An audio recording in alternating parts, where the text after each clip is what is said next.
This past Friday, I had an interesting experience. I was going on a walk around near Rehov Yafo, Jaffa Street, and there was a man sitting in his car. He had sort of driven up onto the sidewalk, sort of, and he was sitting in his car with the door open, his legs out of the car, and he sort of signaled for me to come over to him. So like, okay, so I went over to him. He says, Gaveret, could you please help me to get over there? So he pointed to like a door, sort of like around the way. It looked sort of like an office. So I didn't understand. I said, do you want to drive there? You want me to help you direct your car over there? He said, no. He wanted me to help him walk over to that office. So it's a little bit unusual, but he was asking for help, so he sort of like leaned on me, and I walked with him. And each step, that he must have had some sort of neurological disorder or something. Each step he took, it was a huge effort, and he was much cringing with pain with every step. So we walked. So we had to walk. I don't know. Maybe we had to walk not very far. Maybe like a third of a block, not very far. Just like a few steps. But each step was a whole story. And he would with each step. And then he asked me to open up the door to his office. I was a little bit nervous. The truth is, but. So I opened the door for him. I helped him. And the funny thing was, we opened this door. It was this big, very nice, quite a nice office with a big desk and very sort of like a very respectable looking, it looked like organization headquarters. So I helped the man sit down at the desk, and he asked me to turn on to plug in his air conditioning and turn on the light. And he was extremely appreciative that I had helped him. So I said, so you're the CEO of this organization? He says, yes, I'm the CEO of this organization. This man who can't even walk.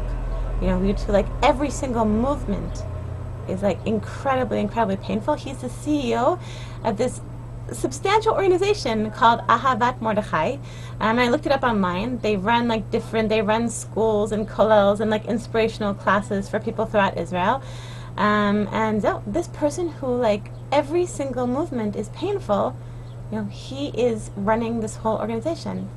And I was really blown away by that. I was just thinking about, for this person that he's doing, for him, it must be that the pleasure of doing a mitzvah just makes it so that the discomfort that he feels constantly, he doesn't even feel it. And it reminded me of something very powerful I read many years ago in Rabbi Dessler. He wrote an amazing book called Strive for Truth. It's a long book, but I highly recommend it. Very readable and very, very inspirational. And Rabbi Dessler writes about the incredible reward for even the smallest mitzvah. Okay? So he says, our rabbis have said 1 hour of satisfaction in the world to come is better than all the life of this world. So what does that mean? One satisfaction in the world to come, in Olam Haba, is better than all the life in the world. What does that mean? So then he explains. We all know that life is a mixed blessing, but during the course of a lifetime, everyone has some measure of joy and happiness. Let us collect those scattered hours and minutes of pleasure and enjoyment of a whole lifetime and concentrate them all into 1 minute. Okay, so all the happiness you've felt in your entire life, squeeze it down into 1 minute. We shall have an extremely intense experience of joy. Now let us collect all the hours of pleasure experienced by all the person's friends and acquaintances throughout all their lifetimes, and imagine that we can concentrate them all into that same minute of that one person's life. Okay? So you're concentrating everyone they know, your family, your friends, your neighbors, all the joy that they've ever felt in their entire lives, squishing that, concentrating that into that pleasure, that intense, intense, intense pleasure into 1 minute. The intensity of such an experience must surely be beyond description. But let us go further and concentrate into that same minute all the happiness and joy experienced by all the people in that city throughout all their lifetimes. Okay, so it's everybody in your entire city. For me, everyone in all of Jerusalem, all the hundreds of thousands of people living in Jerusalem, all the happiness that they've ever felt in their entire lives, squeeze it into this one minute. And more still, let us add all the happiness of all the people in all the cities of that country and of every country, and oh my God, everyone in the whole world, all the happiness that they ever felt throughout their lives. Okay, squeezing into this 1 minute that I'm going to experience. That is all that's pleasant and delightful in the whole world during an entire generation over a course of 30 years, right? Let us add it all up, concentrate it onto 1 minute, and give it to one person. But this would still not be all the life of this world. Like, all the life of this world is arrived at only if we add together all the happiness experienced by all the generations of men and women, I'm adding from women, from the beginning of creation until the end of time. We're talking about all the experience, all the happiness experienced by everyone in the entire world throughout, from the beginning of time, concentrate into 1 minute. If we were to take all this, all the good things of this world, without any exception whatsoever, and give it all to one person at one time, then we should have achieved a degree of worldly happiness which is surely impossible to exceed. Okay? It should now be perfectly clear why there can be no reward for a mitzvah in this world, right? The reason is simply that there is no mitzvah, even the smallest mitzvah that you do. Like you smile at somebody, you're more patient with a child, you feed a child, you welcome a guest, anything. Give a dollar for tzedakah. The reason is simply that there is no mitzvah, even the smallest, whose reward is not greater by far than all that this world can possibly contain. Got it? Can you believe that? The intense pleasure. I mean, it's unbelievable. On Friday night, we had a lot of guests, and there was a lot of balagan afterwards, and I spent like an hour and a half cleaning up afterwards. A little, but I remember, like, at one point, I was like, this is a mitzvah. And I, like, was able to sort of connect with the sweetness that this man of Avat Mordechai, what he must feel. I want to read something else, but I read an amazing book, and I wrote about it on the website. Probably a lot of you have heard of it. It's called Proof of Heaven, a neurosurgeon's journey into the afterlife. Okay, this is a man. He taught neurosurgery at Harvard Medical School. This is like a really, really serious, science guy. And he was he didn't believe in the afterlife. He didn't believe in heaven. He didn't believe so much in like a loving God. He wasn't connected to that at all. Then he was as close to, as far as I understand, he was as close to brain death as a person can be and still come back. Okay, so, and he had this incredible experience of God in the afterlife, and the weirdest thing about it is that this person he's not Jewish. His name is Dr. Eben Alexander, and he's Protestant, but what he says about heaven and the meaning of life and God, it sounds very, very Jewish. It's really, really wild. So it gave me a ton. I'm getting so much chizuk from this book. Every time now, like I wake up in the morning and I feel like it's really strengthened my belief in God and Judaism and the importance of doing mitzvot, and it's really, really an inspirational book. Also, it spent 36 weeks on the New York Times bestseller list. It was like #1 for a while. It is really an amazing book. I really recommend it to all you Jewish moms. But he writes, I just want to read to you, Lahavdil, from Rabbi Dessler, but this is Dr. Eben Alexander. He describes what he saw, the intense pleasure of being in heaven, of spiritual pleasure. Okay? So he writes this. I began to move up fast.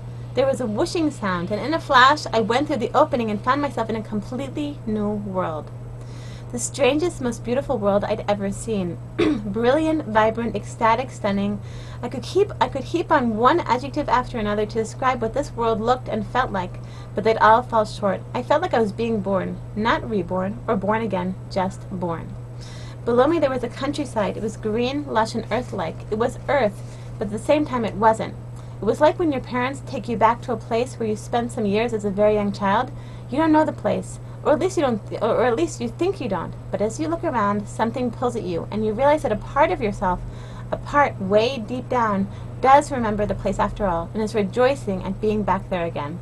From a Jewish point of view, side note, it's like that your soul recognizes it. Your soul returns to heaven and recognizes that that the soul was once there. The soul was there before it entered your body. I was flying, passing over trees and fields, streams and waterfalls, and here and there people. There were children, too, laughing and playing. I was thinking of the children of the Shoah, the million children of the Shoah playing and dancing in heaven. Sorry. The people sang and danced around in circles, and sometimes I'd see a dog running and jumping among them, as full of joy as the people were. They wore simple yet beautiful clothes, and it seemed to me that the colors of these clothes had the same kind of living warmth as the trees and the flowers that bloomed and blossomed in the countryside around them. A beautiful, incredible dream world. Except it wasn't a dream. Though I didn't know where I was or even what I was absolutely sure of one thing. This place I'd suddenly found myself in was completely real. The word real expresses something abstract, and it's frustratingly ineffective at conveying what I'm trying to describe. Imagine being a kid and going to a movie on a summer day. Maybe the movie was good, and you were entertained as you sat through it. But then the show ended, and you filed out of the theater and back into the deep, vibrant, welcoming warmth of the summer afternoon. And as the air and the sunlight hit you, you wondered why on earth you'd wasted this gorgeous day sitting in a dark theater. Multiply that feeling 1,000 times, and you still won't be anywhere close to what it felt like where I was in heaven. Okay, so I just want to bless us Jewish moms. I think, like, years ago, I was speaking with Rabbanit Yemima Mizrahi, and it was actually before she was Rabbanit Yemima Mizrahi, before she was sort of this really famous Rebbitzin. I met her because I think 13 years ago, my oldest daughter Hadass and her son Ben Sion, they were in nursery school together, Gan Nama, and so she was just another mother, and so I used to see her taking to Gan and whatever, and I said that, and I didn't know like what a great person, what a great Rebbitzin she really was. It was before she started teaching, but I remember one day back then. I remember her saying to me, she said like when she's taking care of her children, she reminds herself that it's a mitzvah, that it's a chesed. Okay? She said, if I don't do another chesed, like if I don't help, this sick person or this poor person, whatever, in most cases, then there's someone else who's going to help them. There's an organization that can help them. Another, they have maybe like some sort of social services. But if you don't take care of your children, if you neglect your children, who's going to take care of them? So this is she said, this is the ultimate mitzvah. This is the ultimate chesed, the ultimate act of kindness, taking care of your kids, because you're the only one who can do it. So we have Tisha B'Av coming up, and I know Tisha B'Av is a long day for us Jewish moms. We're not eating, we're not drinking, and taking care of our kids. And I want to bless all of us. It's going to be a tough day, in addition to the hardship of that day and the emotional hardship, being also taking care of our kids. But it's such an important mitzvah, and as it always is. And I want to bless all of us, so we'll be able to access the intense spiritual pleasure of doing a mitzvah, which is so much more intense, the pleasure of all the people in all of history, comes into 1 minute. That's the pleasure of a mitzvah, of the smallest mitzvah. I want to bless all of you Jewish moms with a meaningful fast, and a wonderful month, I guess, and a wonderful month after Tisha B'Av.